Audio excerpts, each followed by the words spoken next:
Ladies and gentlemen, welcome back to Lifelens TV.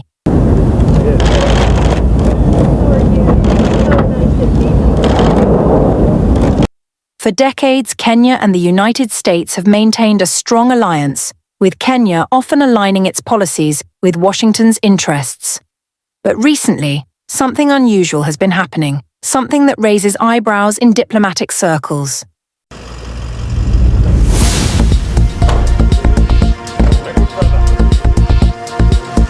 President William Ruto has placed himself at the center of Sudan's peace negotiations, portraying himself as a mediator between the Sudanese army and the Rapid Support Forces, RSF. But here's where things get murky. His approach has not only deviated from the US stance, but has also shown a clear bias toward one side. The RSF, led by General Mohammed Hamdan Dagalo, better known as Hamdan. Hamdan is no ordinary warlord. He stands accused of grave human rights violations, with US lawmakers calling for action against him. In fact, just recently, US Senator Jim Risch publicly criticized Ruto for hosting Hamdan in Nairobi, warning that Kenya was undermining international efforts to hold the RSF accountable. So why would Ruto take such a diplomatic gamble? Why risk provoking Washington? Who, or what, is pulling the strings behind the scenes? To understand this, we need to go back, not just to recent events, but all the way to 2017.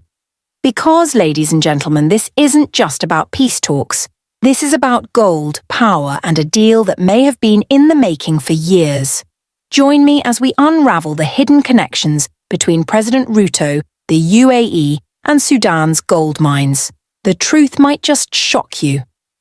Now, ladies and gentlemen, there's a Swahili proverb that says, "Mkono mtupu haulambwi."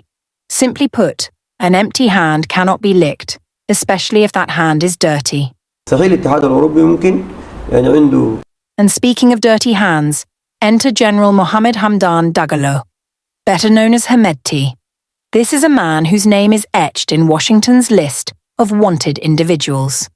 A warlord accused of grave human rights violations, massacres, and war crimes. The United States has sanctioned him, isolating him on the global stage.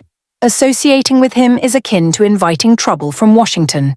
But strangely enough, Hamdan is still a man in high demand. By who? Mohammed bin Zayed Al Nahyan, the ruler of the United Arab Emirates. And who else? We have taken the decision. Kenya's president, Dr. William Samoei Ruto. But why? Why would two powerful leaders align themselves with a man the world sees as a rebel? What does Hamdan possess that makes him so valuable? Here's what you need to know. The UAE supports the RSF. So does Ruto.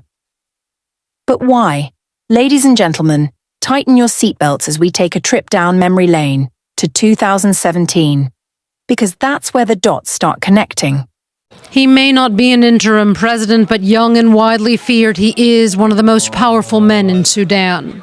To understand why General Mohammed Hamdan Dagalo, aka Hamdan, is still highly sought after despite his notorious reputation, we need to talk about gold.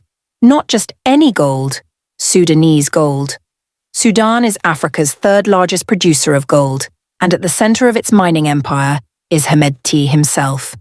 But how did a man who once herded camels in Darfur rise to control Sudan's most valuable resource? The answer lies in 2017. At that time, Sudan's former ruler, Omar al-Bashir, was facing economic collapse due to international sanctions. He desperately needed money, and he knew exactly where to get it: the gold mines of Jebel Amr in Darfur. But there was a problem. Those mines were controlled by tribal warlords and armed groups. Bashir needed someone ruthless, someone with an iron grip, to seize those mines and bring the gold under his rule. And that's where Hamdan came in. Bashir gave Hamdan's Rapid Support Forces, RSF, the green light to storm Jebel Amr, crush the local militias, and take full control of the gold mines. Hamdan delivered, brutally, His RSF forces massacred, displaced, and terrorized entire communities, leaving thousands dead. But in return, Hamdan became one of the richest and most powerful figures in Sudan. With gold in his hands, Hamdan no longer needed Bashir. In 2019, he turned against his own boss, helping to overthrow Bashir in a military coup. From that moment, Hamdan was no longer just a warlord. He was Sudan's kingmaker. But here's where it gets interesting. Instead of using Sudan's banking system to sell his gold, Hamdan smuggled it straight to the UAE. Reports indicate that tons of Sudanese gold were flown to Dubai, bypassing Sudan's government, allowing Hamdan to build a massive war chest off the books. The UAE benefited immensely. Sudan's gold fed into Dubai's gold markets, which are known for their lax regulations and lack of transparency. And as Hamdan continued to grow richer, his dependence on the UAE deepened. This is why Hamdan remains untouchable. Despite his war crimes, his gold empire makes him an indispensable partner for those who crave Sudan's vast resources. And this is exactly why Ruto and the UAE continue to align themselves with a man who is on Washington's most wanted list.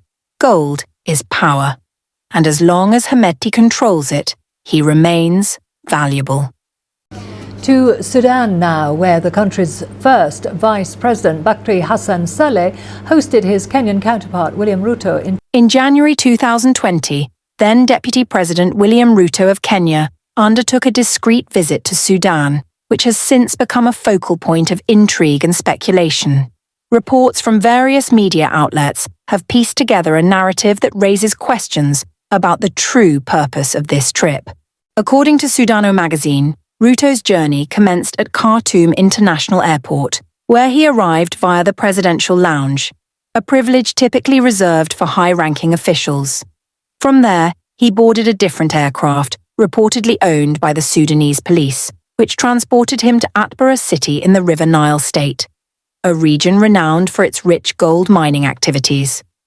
Local authorities in Atbara officially received Ruto, yet the visit remained shrouded in secrecy, bypassing standard diplomatic channels.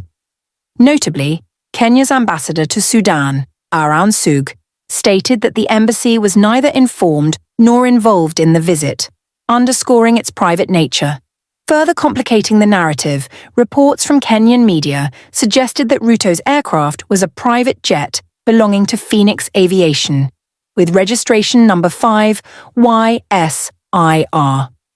He was accompanied by close associates, including Kapsaret MP Oscar Sudi and Abdul Mwasara. The stated purpose of the visit was to explore a thriving chicken farm in Khartoum, with intentions of replicating its success in Kenya.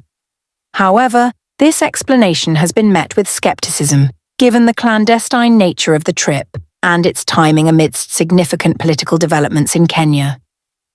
The lack of transparency surrounding this visit has led to widespread speculation.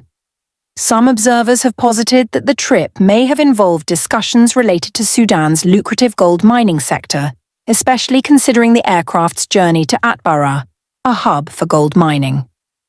The absence of official communication and the involvement of high-profile individuals have only fueled these conjectures.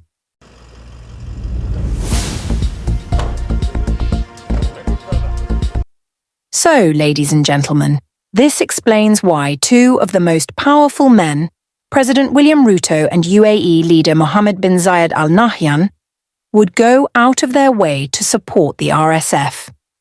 This isn't about ideology. It isn't about diplomacy. It's about gold, they say. A drowning man will clutch at a straw.